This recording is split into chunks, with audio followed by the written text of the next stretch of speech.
मेरे बेटे माँ सरस्वती की कृपा रहे। ये यूनिट 11 मीन टू से द पी ब्लॉक एलिमेंट से रिलेटेड फर्स्ट वीडियो है। इस वीडियो में हम सबसे पहले देखेंगे इंट्रोडक्शन में periodic position of P block elements. उसके बाद देखेंगे फिजिकल स्टेट, फिर मेटालिक कैरेक्टर, फिर इलेक्ट्रॉनिक कॉन्फ़िगरेशन, फिर इनर्ट पेयर इफेक्ट, उसके बाद ऑक्सीडेशन स्टेट्स, फिर एबनॉर्मल बिहेवियर और लास्ट में देखेंगे pi bonding between P block elements. तो चलो स्टार्ट करते हैं और सबसे पहले देखते हैं इंट्रोडक्शन। मेरे बेटे सबसे पहले देखते हैं introduction of P block elements. Periodic table के वो सभी एलिमेंट जिनके लास्ट इलेक्ट्रॉन पी सबसेल में एंटर करते हैं उन्हें पी ब्लॉक एलिमेंट्स कहा जाता है। The elements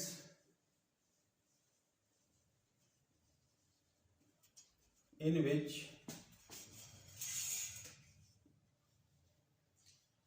last electrons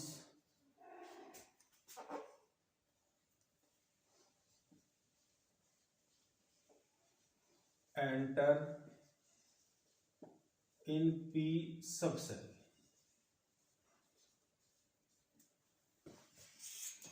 P subshell में 3 ऑर्बिटल्स होते हैं।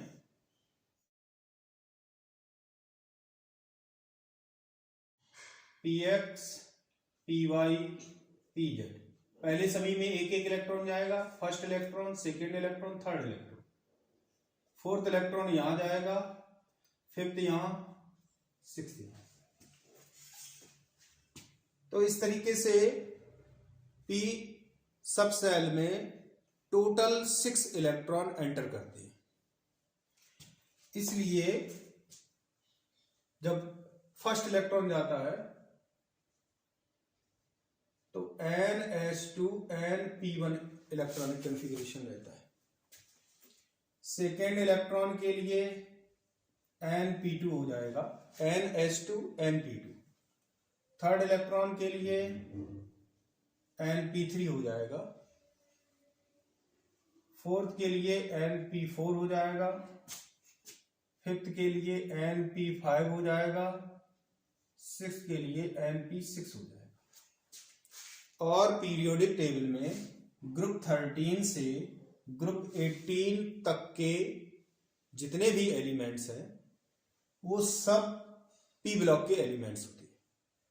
उनके आउटर मोस्ट ऑर्बिट का अगर हम इलेक्ट्रॉनिक कॉन्फ़िगरेशन देखें तो ग्रुप 13 का होगा NH2 NP1, ग्रुप 14 का हो जाएगा NH2 NP2, ग्रुप 15 का हो जाएगा NH2 NP3, ग्रुप 16 का हो जाएगा NH2 NP4, ग्रुप 17 का हो जाएगा NH2 NP5 और ग्रुप 18 का हो जाता है NH2 NP6। इन ग्रुप्स में जो एलिमेंट्स हैं उनको याद करने के लिए निम्नलिखित है, उनके बेसिस पर याद कर सकते हैं। वैसे बेटर तो ये होगा डायरेक्ट ही याद करें। ग्रुप 13 के एलिमेंट्स हैं boron, aluminium, gallium, indium, thallium, nihonium. Group 14 में आते हैं carbon, silicon, germanium, tin, lead, flerovium. Group 15 में आते हैं nitrogen, phosphorus, arsenic, antimony, bismuth, moscovium. Group 16 में आते हैं oxygen, sulphur, selenium, tellurium, polonium, livermorium.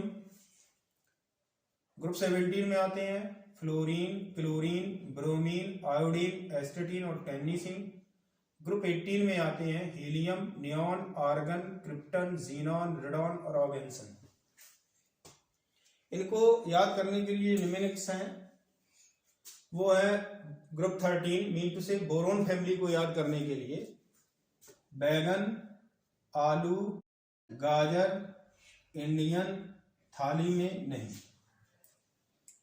Group 14 को लर्न करने के लिए जो निमोनिक्स है वो है कार्तिकेय, शिव, गणेश, संग, पार्वती, फुल फैमिली। ग्रुप 15 को लर्न करने के लिए जो निमोनिक्स है वो है नहीं, पसंद, ऐसे, सभी, बिस्किट, माखन चोर को। ग्रुप 16 के लिए है ओ, सही, से, टी, पो, लवली।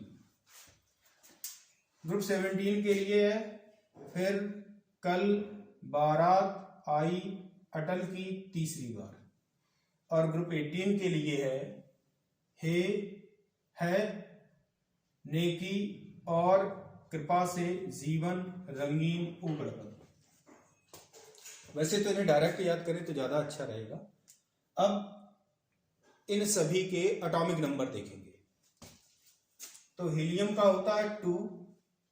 इनर्ट गैसेस के एटॉमिक नंबर और उनके करस्पॉन्डिंग पीरियड अच्छी तरीके से लर्न करने हैं। तो इसमें 1 से लेके 30 तक तो बहुत अच्छी तरीके से लर्न करना ही है। तो यहां पर हो जाएगा 2, यहां पर हो जाएगा 10, यहां पर हो जाएगा 18, यहां पर हो जाएगा 36, यहां पर हो जाएगा 54, यहां पर हो जाएगा 86 और यहां पर हो जाएगा 180। अगर हम इधर देखें तो यहां पर बोरोन का होता है 5, इसमें 8 ऐड करेंगे 13, फिर इसमें 18 ऐड करेंगे तो ये हो जाएगा 31, फिर इसमें 18 ऐड करेंगे तो ये हो जाएगा 49, फिर इसमें 32 ऐड करेंगे तो ये हो जाएगा 81, फिर इसमें 32 फिर से ऐड करेंगे तो ये हो जाएगा 130। बाद बाकी हम आगे बढ़ा देंगे 6C, 7N, 8O, 9F, 14SI, 15P, 16S, 17Cl, 18AR, 31GA, 32GE, 33AS, 34SE, 35BR। फिर इसके बाद 49IN के बाद आ जाएगा 50SN, 51SB, 52TE, 53I, 54XE।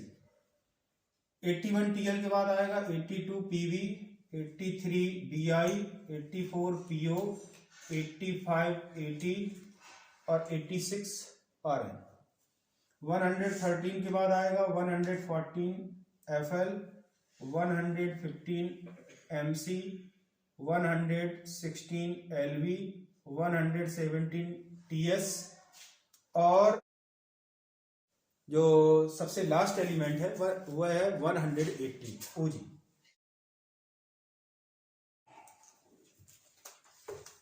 ये तो रहा एटॉमिक नंबर और एलिमेंट्स के बारे में। अब हम कुछ पॉइंट और नोट करेंगे।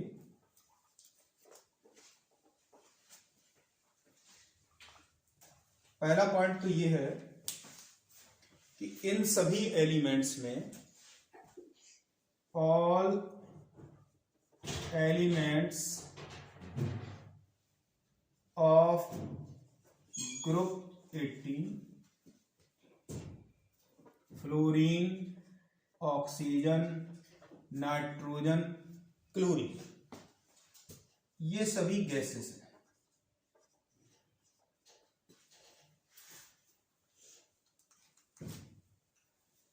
दूसरी बात जो नोटेबल है वो है कि गैलियम और ब्रोमीन, ये गैलियम और ब्रोमीन ये लिक्विड स्टेट में पाए जाते हैं, are liquids.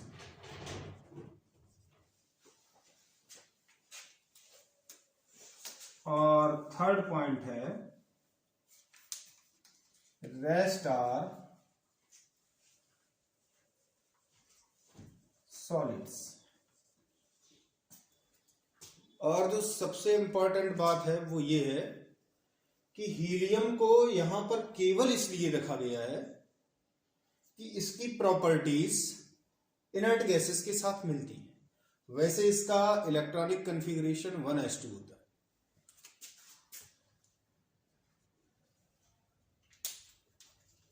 Helium, its electronic configuration is 1s2, is placed with inert gases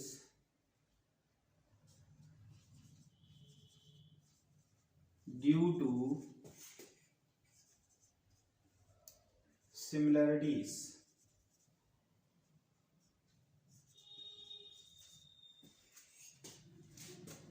helium की प्रॉपर्टीज इनर्ट गैसेस से मिलती। हीलियम भी इनर्ट गैस है, तो इसलिए इन सभी को एक साथ रखा गया है। हीलियम का इलेक्ट्रॉनिक कॉन्फ़िगरेशन 1s2 होता है, तो केवल यही एक ऐसा एलिमेंट है जिसका 1s2 होता है। बाद बाकी सभी इस इलेक्ट्रॉनिक कॉन्फ़िगरेशन को फॉलो करते हैं। एक और बात है कि जो 7th पीरियड के एलिमेंट्स हैं पी ब्लॉक के, वो सभी रेडियो एक्टिव हैं, इसलिए उनको बहुत ज्यादा स्टडी नहीं किया गया। तो ये तो रहा इंट्रोडक्शन।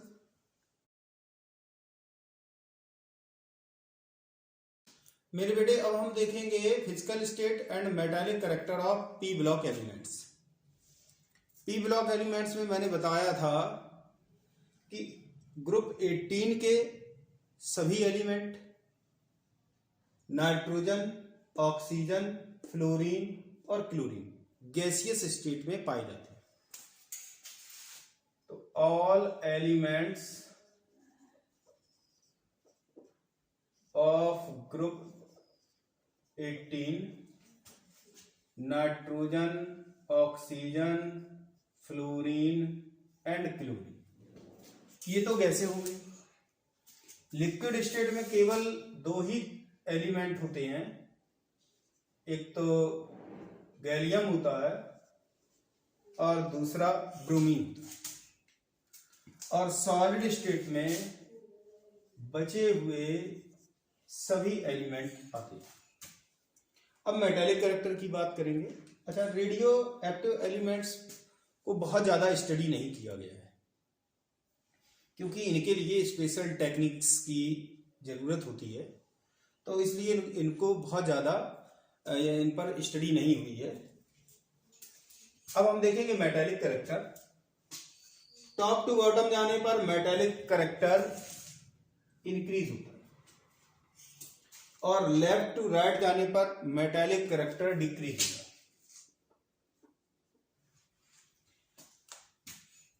इनको अगर हम छोड़ दें तो एल्युमिनियम, गैलियम, इंडियम, थैलियम, यानी कि ग्रुप 13 में केवल बोरॉन को छोड़ दें, except boron, all elements of group 13 metals. Nihonium भी मेटल ही होती है। ग्रुप 14 में एसन यानी कि टिन और लेड आ जाएंगे।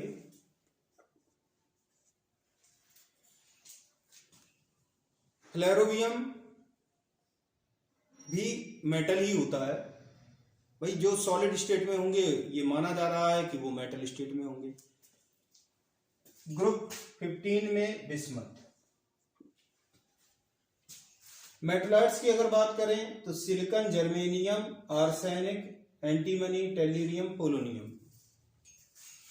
SI, GE,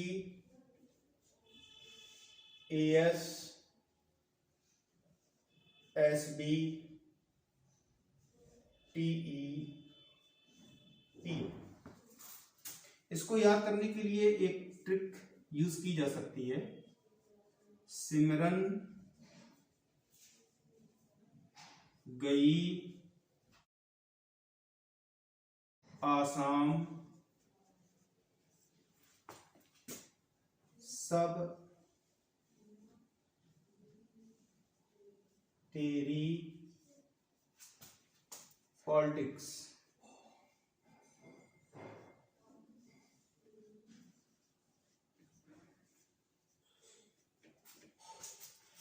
सिमरन गई आसाम सब तेरी पॉलिटिक्स है। नॉन मेटल्स में बचे हुए सभी एलिमेंट आ जाते हैं। तो ये तो रहा physical state and metallic character के बारे में। अब हम नेक्स्ट प्रॉपर्टी देखेंगे। मेरे बेटे, अब हम पी ब्लॉक एलिमेंट्स के आउटर मोस्ट सेल का जनरल इलेक्ट्रॉनिक कॉन्फ़िगरेशन देखेंगे। ग्रुप 13 एलिमेंट्स के आउटर मोस्ट सेल का जनरल इलेक्ट्रॉनिक कॉन्फ़िगरेशन होता है NS2 NP1। ग्रुप 14 एलिमेंट्स का होता है NS2 NP2। 15 का होता है NH2 NP3। ग्रुप 16 एलिमेंट्स के आउटर मोस्ट ऑर्बिट का जनरल इलेक्ट्रॉनिक कॉन्फ़िगरेशन होता है NS2 NP4। ग्रुप 17 एलिमेंट्स का होता है NS2 NP5 और ग्रुप 18 एलिमेंट्स का होता है NH2 NP6। ये तो रहा जनरल इलेक्ट्रॉनिक कॉन्फ़िगरेशन। बेटे, अब हम देखेंगे inert pair effect. P block elements का जनरल इलेक्ट्रॉनिक कॉन्फ़िगरेशन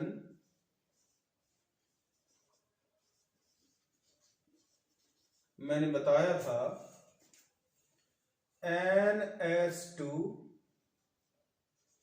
NP126 होता है। अगर पोस्ट ट्रांजिशन एलिमेंट होगा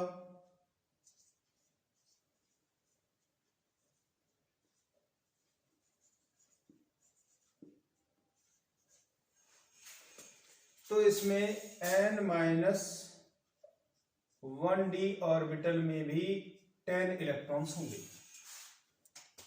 और अगर हैवियर पोस्ट ट्रांजिशन एलिमेंट होगा तो इसके N-2f ऑर्बिटल में 14 इलेक्ट्रॉन्स होंगे। अगर हम किसी भी ऑर्बिटल के इलेक्ट्रॉनों को देखें तो जो इलेक्ट्रॉन s ऑर्बिटल में होते हैं उनकी पेनिट्रेशन पावर ज्यादा होती है। High penetration power. High penetration power का मतलब होता है कि न्यूक्लियस की ओर जाने की टेंडेंसी बहुत ज्यादा होती है, या ये कहें कि न्यूक्लियस की ओर ज्यादा पाए जाते हैं। अगर हम किसी भी ऑर्बिट के लिए देखें तो s ऑर्बिटल की पेनिट्रेशन पावर ज्यादा होती है in comparison to p which is greater than d which is greater than f for same n। तो s ऑर्बिटल की पेनिट्रेशन पावर सबसे ज्यादा होती है और d और f ऑर्बिटल डिफ्यूज होते हैं। डिफ्यूज का मतलब फैले हुए होते हैं, तो उससे इनकी शील्डिंग बहुत कम हो जाती है। Less shielding due to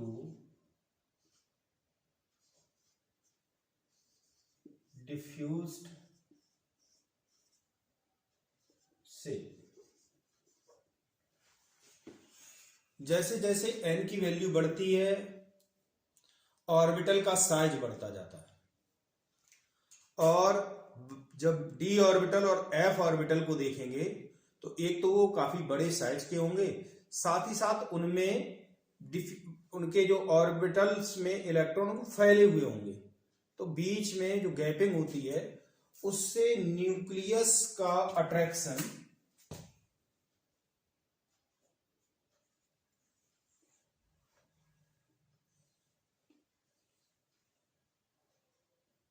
s orbitals पर p ऑर्बिटल्स के कंपैरिजन में ज्यादा होता है।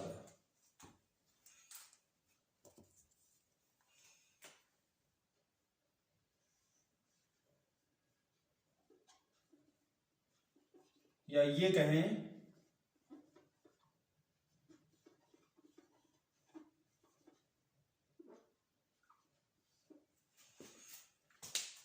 कि s ऑर्बिटल के इलेक्ट्रॉन न्यूक्लियस की टाइट ग्रिपिंग में होते हैं, जिससे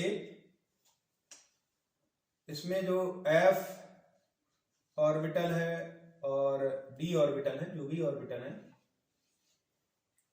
उनकी शील्डिंग कम होती है।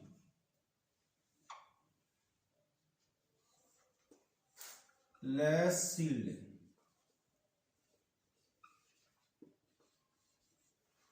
अब जब शील्डिंग कम है तो न्यूक्लियस का अट्रैक्शन ज्यादा होगा। शील्डिंग का मतलब होता है ये न्यूक्लियस के अट्रैक्शन फोर्स को रोकते। तो जब ये कम है, ड्यू टू डिफ्यूज शेप, फैला हुआ शेप होता है, तो अट्रैक्शन निकल जाता है और वो अट्रैक्ट करता है। तो इसलिए s ऑर्बिटल पर p ऑर्बिटल की तुलना में ग्रिपिंग काफी मजबूत होती है। ये हो गया p और ये हो गया ns। ये n-1d और ये n-2f है।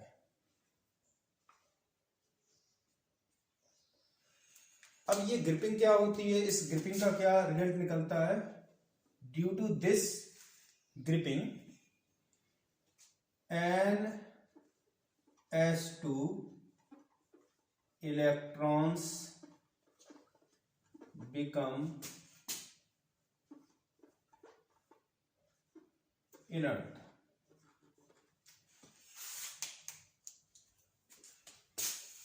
तो हम इसको इस तरीके से लिख सकते हैं, इन heavier post transition elements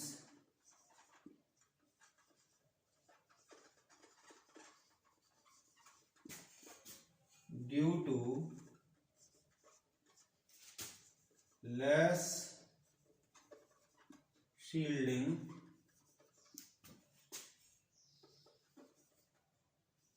of n-2f and n-1d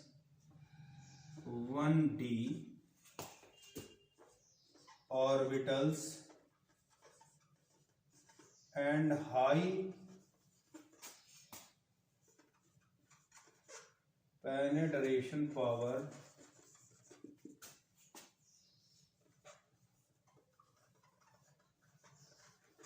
of ns2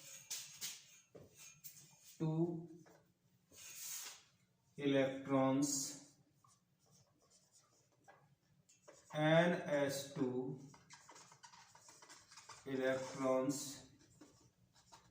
become inert, and this is called as inert pair effect. अब इनर्ट पेयर इफेक्ट का से क्या रिजल्ट निकलता है वो भी देखेंगे। तो अगर हम देखें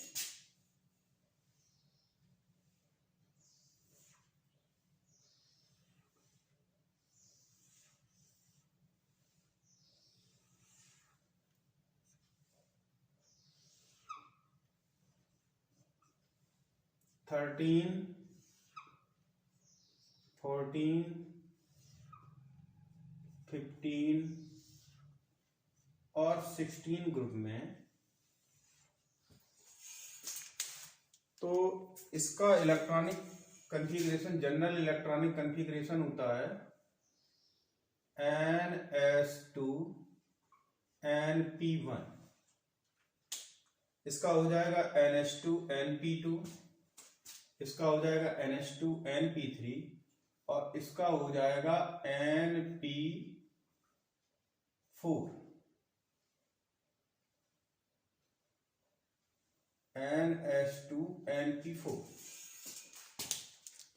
अब अगर हम ऑक्सीडेशन स्टेट देखें तो इस ग्रुप के जो एलिमेंट होंगे वो एक तो इन तीनों इलेक्ट्रॉनों को निकालकर ऑक्सीडेशन स्टेट शो करेंगे, वो होगी +3, और due to inert pair effect ये +1 ऑक्सीडेशन स्टेट भी शो करते हैं। ग्रुप 14 में इलेक्ट्रॉनिक कॉन्फ़िगरेशन हो जाएगा NH2 NP2, तो टोटल 4 इलेक्ट्रॉन, तो ये +4 और +2 ऑक्सीडेशन स्टेट शो करते हैं। +4 इसलिए क्योंकि पहले S और P दोनों के इलेक्ट्रॉन निकल जाए तो +4, और केवल P के निकले, S के ना निकले तो ये एलिमेंट +2 ऑक्सीडेशन स्टेट शो करेगा। इसी तरीके से ये +5 +3, ये +6 +4 और +2 ऑक्सीडेशन स्टेट शो करते हैं। पहले P के इलेक्ट्रॉन निकल जाए, फिर S के भी निकल जाए। तो अगर हम देखें कि जो stable oxidation state of heavier post transition element, तो इसका हैवियर पोस्ट ट्रांजिशन एलिमेंट होता है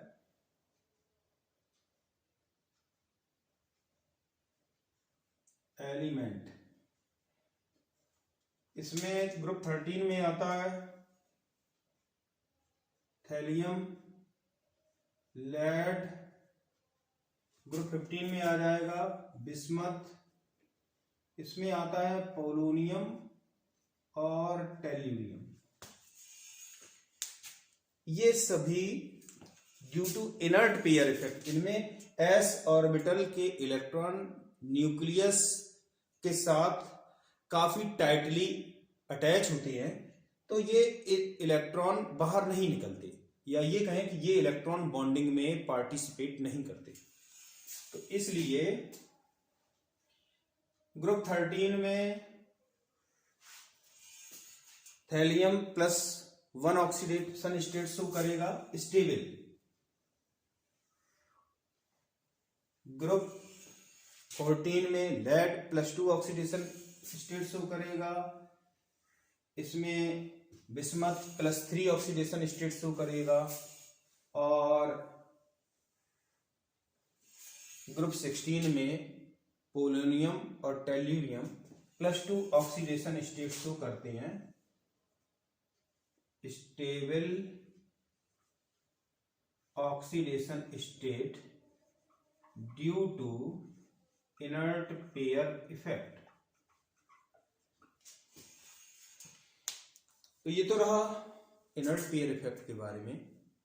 अब हम इनर्ट पेयर इफेक्ट्स के एप्लीकेशंस देखेंगे। इनर्ट पेयर इफेक्ट से पोस्ट ट्रांजिशन एलिमेंट्स की लोअर ऑक्सीडेशन स्टेट स्टेबल होती है। Due to inert pair effect, stability of lower oxidation state increases down the group. अगर हम टॉप टू बॉटम आते हैं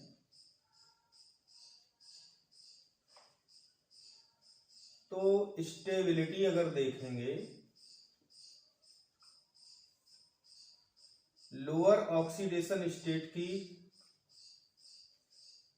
स्टेबिलिटी टॉप टू बॉटम आने पर बढ़ेगी और हायर ऑक्सीडेशन स्टेट की स्टेबिलिटी टॉप टू बॉटम आने पर कम होगी। तो सबसे पहले हम order of stability of oxidation state देखेंगे। यहाँ पर boron, aluminium, gallium, indium, thallium सभी +1 ऑक्सीडेशन स्टेट में दिए गए हैं और नीचे +3 ऑक्सीडेशन स्टेट में दिए गए हैं। मैंने बताया कि lower oxidation state top to bottom बढ़ती है, इसलिए इसका अगर हम ऑर्डर देखेंगे तो इससे ज्यादा स्टेबल ये होगा, इससे ज्यादा ये, इससे ज्यादा ये और सबसे ज्यादा ये।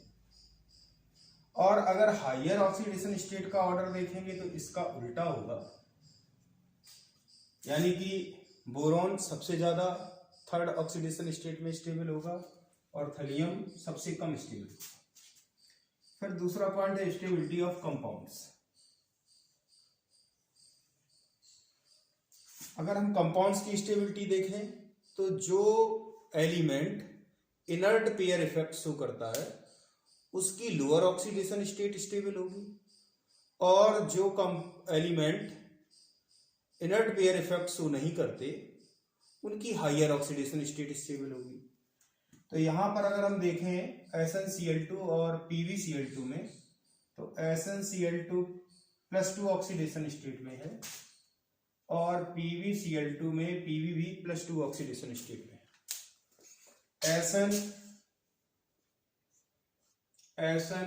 +2 और Sn +4 2 ऑक्सीडेशन स्टेट शो करता है। इसी तरीके से लेड भी Pb +2 और Pb +4 ऑक्सीडेशन स्टेट शो करता है। ये इनर्ट पेयर इफेक्ट नहीं रखता, इसमें इनर्ट पेयर इफेक्ट होता है, हैज इनर्ट पेयर इफेक्ट। और जब इनर्ट पेयर इफेक्ट होगा तो जो लोअर ऑक्सीडेशन स्टेट होगी वो स्टेबल होगी, और ये इनर्ट पेयर इफेक्ट नहीं रखता, नो इनर्ट पेयर इफेक्ट, तो इसमें मोर स्टेबल ऑक्सीडेशन स्टेट +4 होगी। तो Sn +2 स्टेट में लेस स्टेबल है इसलिए, और Pb +2 ऑक्सीडेशन स्टेट में स्टेबल है इसलिए जो ऑर्डर होगा वो SnCl2 से ज्यादा स्टेबल होगा PbCl2। इसी तरीके से इसमें हम देखें तो इसमें ये सभी +2 ऑक्सीडेशन स्टेट में हैं और मैंने बताया कि टॉप टू बॉटम जाने पर लोअर ऑक्सीडेशन स्टेट की स्टेबिलिटी इंक्रीज होती है और हायर ऑक्सीडेशन स्टेट की स्टेबिलिटी कम होती है। तो यहां पर स्टेबिलिटी बढ़ेगी, लोअर ऑक्सीडेशन स्टेट में है तो ऑर्डर ये रहेगा, और इसमें हायर ऑक्सीडेशन स्टेट में है इसलिए ऑर्डर ये रहेगा। SnCl2 is a good reducing agent while SnCl4 not। SnCl2 में अगर हम देखें तो Sn +2 ऑक्सीडेशन स्टेट में है और SnCl4 में Sn +4 ऑक्सीडेशन स्टेट में। Sn मैंने बताया कि इनर्ट पेयर इफेक्ट शो नहीं करता, नो इनर्ट पेयर इफेक्ट। तो इसका मतलब ये हुआ कि +2 स्टेट में लेस स्टेबल होगा और +4 स्टेट में मोर स्टेबल होगा, और कोई भी सब्सटेंस हमेशा लेस स्टेबल से मोर स्टेबल स्टेट में जाता है। तो इसका मतलब है कि ये इलेक्ट्रॉन निकालेगा, 2 इलेक्ट्रॉन रिलीज करेगा, तब जाकर के Sn +4 में स्टेबल होगा। और ये जो इलेक्ट्रॉन रिलीज करता है ये किसी दूसरे सब्सटेंस के साथ अटैच हो जाते हैं, यानी कि उस सब्सटेंस का रिडक्शन हो जाता, तो इसका मतलब ये रिड्यूसिंग एजेंट हुआ। Released electrons are responsible for reduction.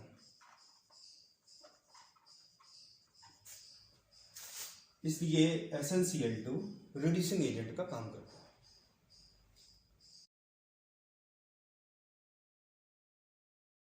मेरे बेटे, अब हम पी ब्लॉक एलिमेंट्स की ग्रुप ऑक्सीडेशन स्टेट और अदर ऑक्सीडेशन स्टेट्स को देखेंगे।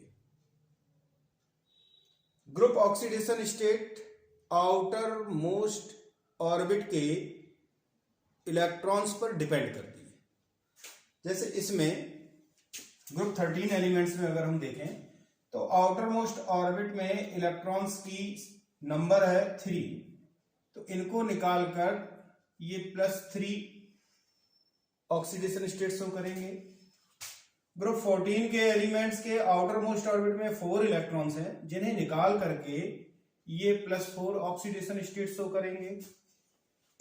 ग्रुप 15 में आउटर मोस्ट ऑर्बिट में 5 इलेक्ट्रॉन्स हैं, इनको निकालकर ये +5 ऑक्सीडेशन स्टेट शो करेंगे।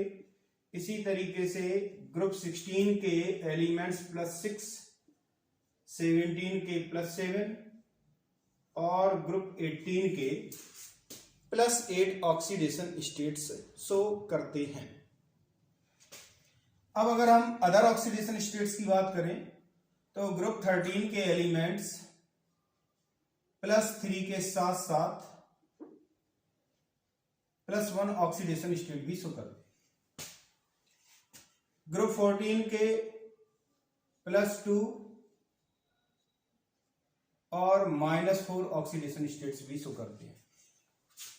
ग्रुप 15 के +3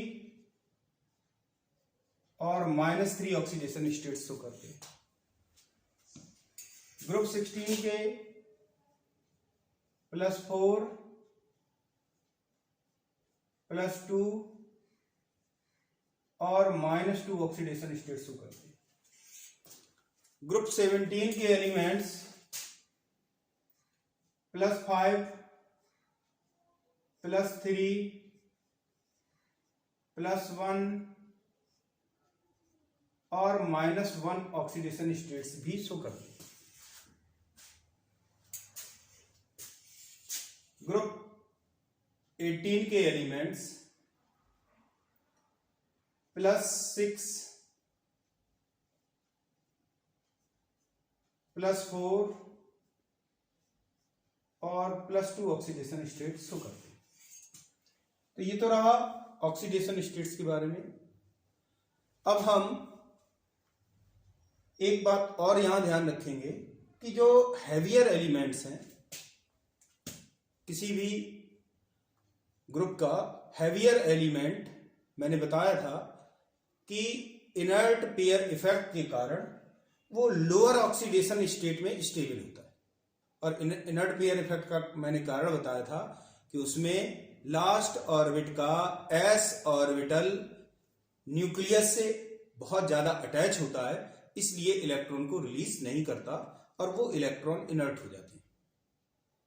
ये तो रहा ऑक्सीडेशन स्टेट के बारे में। अब हम नेक्स्ट प्रॉपर्टी को देखें।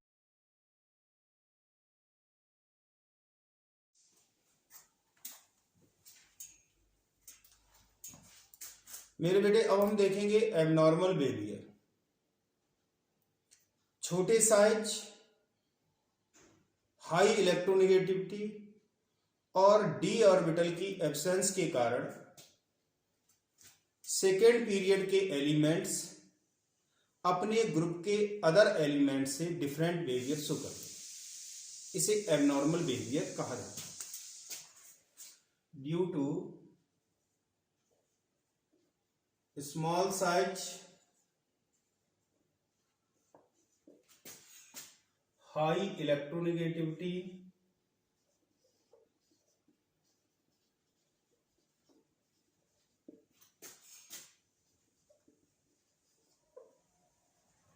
and absence of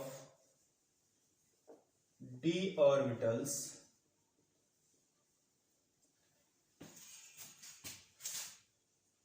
elements of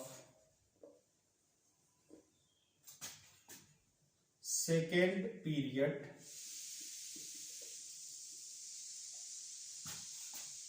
show different behavior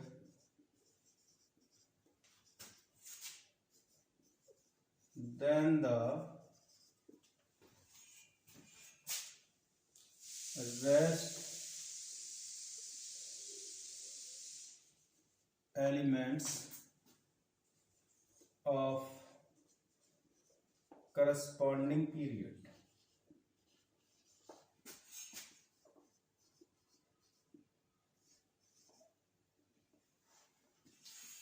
And this is termed as abnormal behavior.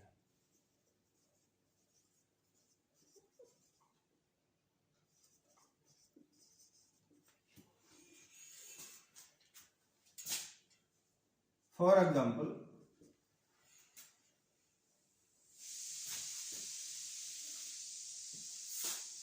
अगर हम पीरियड देखें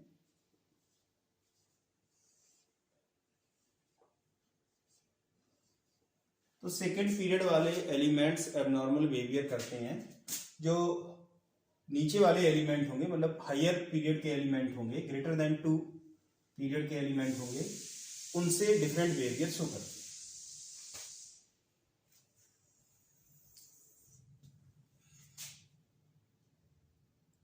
जैसे अगर इनकी मैक्सिमम वैलेंसी देखी जाए तो इनकी 4 होती है और इनकी होती है 6।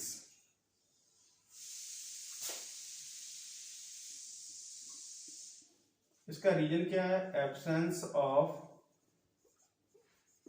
d orbitals. केवल s और p, एक s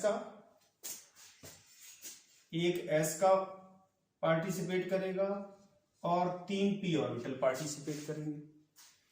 इस वाले में s भी पार्टिसिपेट करेगा, p भी करेगा और d के ऑर्बिटल भी पार्टिसिपेट करते हैं, क्योंकि d ऑर्बिटल प्रेजेंट होते हैं। Presence of d orbitals.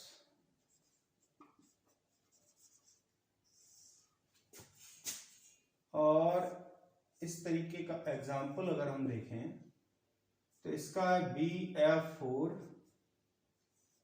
Minus और इसका है AlF6 3 माइनस। यहां पर इसकी वैलेंसी 4 होगी और इसकी 6 होगी। तो ये तो रहा एबनॉर्मल बिहेवियर के बारे में। अब हम नेक्स्ट प्रॉपर्टी देखें। मेरे बेटे, अब हम p ब्लॉक एलिमेंट्स में पाई बॉन्डिंग देखेंगे। तो p ब्लॉक एलिमेंट्स 3 तरह से पाई बॉन्ड बना सकते हैं।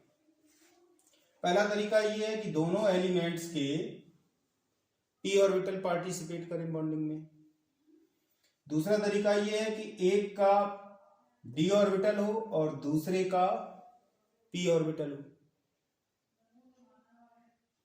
और तीसरा तरीका यह है कि दोनों के d ऑर्बिटल। अब अगर हम पीरियड देखेंगे तो p पाई बॉन्डिंग जो मुख्य रूप से होती है वो सेकेंड और सेकेंड के बीच में ही होती है। क्योंकि अगर सेकेंड और थर्ड, सेकेंड पीरियड का के मतलब सेकेंड ऑर्बिट का अगर p ऑर्बिटल होगा और थर्ड ऑर्बिट का p ऑर्बिटल होगा तो दोनों का साइज काफी डिफर करता है। इसलिए ओवरलैपिंग बहुत ज्यादा नहीं हो पाती और बॉन्ड अनस्टेबल हो जाता है। ऐसा ही डी ऑर्बिटल्स के केस में भी होता है कि डी ऑर्बिटल्स और भी हायर एनर्जी लेवल में होते हैं तो उनका साइज बढ़ जाता है, इसलिए बॉन्डिंग बहुत ज्यादा अच्छी नहीं हो पाती। अब इसके एग्जाम्पल देखेंगे तो कार्बन और कार्बन के बीच में पाई बॉन्ड होगा तो वो पी पाई टाइप होगा। कार्बन कार्बन के बीच ट्रिपल बॉन्ड में भी पी पाई बॉन्डिंग होगी। इसी तरीके से कार्बन और नाइट्रोजन के बीच में डबल बॉन्डिंग, नाइट्रोजन और नाइट्रोजन की डबल बॉन्डिंग, ऑक्सीजन और ऑक्सीजन की डबल बॉन्डिंग, नाइट्रोजन और ऑक्सीजन की डबल बॉन्डिंग। डी पाई और पी पाई का एग्जांपल देखेंगे तो फास्फोरस और ऑक्सीजन के बीच की पाई बॉन्डिंग, सल्फर और ऑक्सीजन के बीच की पाई बॉन्डिंग, जीनॉन और ऑक्सीजन के बीच की पाई बॉन्डिंग। और अगर डी पाई को देखेंगे तो मेटल के फील्ड डी ऑर्बिटल्स जब लिगेंड्स के साथ पाई बॉन्डिंग करते हैं, लिगेंड्स के एम्प्टी ऑर्बिटल होते हैं, तो उनके साथ जब बॉन्डिंग करते हैं तो डी पाई टाइप की बॉन्डिंग होती है। लेकिन ये बॉन्डिंग बहुत ज्यादा स्टेबल नहीं होगी, क्योंकि ये भी दोनों ही हायर एनर्जी लेवल के हैं। तो जो बॉन्डिंग और एंटी बॉन्डिंग मॉलिक्यूलर ऑर्बिटल बनेंगे वो भी बहुत ज्यादा एनर्जी होंगे, तो ज्यादा स्टेबल नहीं होते। ये तो रहा पाई बॉन्डिंग के बारे में।